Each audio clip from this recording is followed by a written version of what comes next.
ایک بادشاہ اپنے وزیر اور دیگر لوگوں کے ساتھ جا رہا تھا تو بادشاہ کو چوٹ لگ گئی.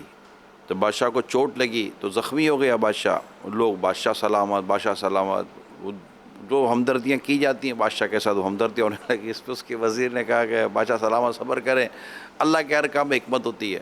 حالانکہ بات تو درست تھی لیکن بادشاہ کو پتہ نہیں اس کی بات کا عجیب برا سا لگ گیا. اس نے کہا یار یہ کوئی بات ہوئی، میں تو ہمدردی نہیں کر رہا ہے، کچھ نہیں کر رہا، اور اس نے یوں بات کر دی. اس نے اس کو وزارت سے بھی فارغ کیا اور جیل میں ڈال دیا. جیل میں ڈال دو، بادشاہ بادشاہ ہوتا، بادشاہ کو کون بولے گا. اس نے ایک نئے آدمی کو اپنا وزیر بنا دیا.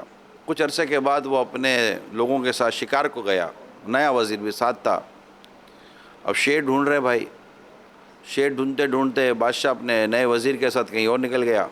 اب شیر ڈھونڈ رہے ہیں، شیر نظر نہیں آ رہا. شیر ان کو دیکھ رہا تھا کہیں چھپ کر، اور جیسے شیر سامنے آیا تو بادشاہ وزیر دونوں گرے اور بے ہوش ہو گئے. اب چونکہ بادشاہ زخمی تھا تو شیر کو ہوا کہ اس نے زخمی بادشاہ کو نہیں کھایا کہ یہ زخمی ہے، خون اس کا تو خون نکلا ہوا ہے، نہیں کھایا، اس کو نہیں کھانا تھا. وہ وزیر جو تھا اس کو سے چیر پھاڑ دیا اور چلا گیا. ایسے میں ڈھونڈتے ڈھونڈتے بادشاہ کے لوگ پہنچے وہاں پر تو بادشاہ بے ہوش سے بے ہوش پڑے ہوا تھا. بادشاہ کو پانی وانی ڈالا، بادشاہ اٹھا اور دیکھا تو وزیر تو مر گیا.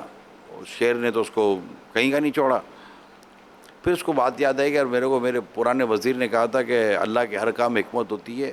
یہ لگتا ہے میں زخمی تھا اور خون وغیرہ تھا تو اس لیے میرے کو شیر چھوڑ کر چلا گیا. اس نے کہا یار اس کو بلاؤ بلاؤ، وزیر کو بلاؤ. وزیر کو بلایا، بولا معاف کر دیا جاؤ. تو بادشاہ نے کہا کہ تیری بات تو سمجھ میں آئی مجھے، کہ حکمت، تو میں زخمی ہوا اور دیکھ میں بچ گیا. ایک بات بتا، تجھے جیل میں ڈالا تو اتنے عرصے تک جیل میں بند تھا، تیرا تو قصور بھی نہیں تھا، اس میں کیا حکمت ہوگی؟ کہ اللہ تعالیٰ نہ جانے کسی کسی حکمتیں ہوتی ہیں اس رب کریم کی. اور بادشاہ سلامت ایک حکمت تو سمجھ میں آتی ہے نا، اگر تم مجھے جیل میں نہ ڈال دے تو آج اس وزیر کی جگہ پر میں ہوتا. ہاں یہ تو ہے. تو اللہ کے ہر کام میں حکمت ہوتی ہے. اللہ حکیم ہے، وہ اپنے بندوں کے لیے بہتر ہی فرماتا ہے. وہ فرماتا ہے واللہ یعلم وانتم لا تعلمون، اور اللہ جانتا ہے اور تم نہیں جانتے.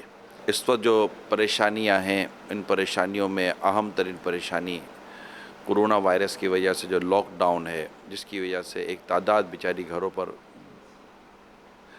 پابند ہو گئی ہے بیٹھنے پر، اور آزمائشیں ہیں کاروباری طور پر، روزگار کے طور پر. اللہ خیر فرمائے گا. اللہ تعالیٰ کے ہر کام میں بہتری ہوتی ہے، ہر کام میں حکمت ہوتی ہے. وہ حکیم ہے.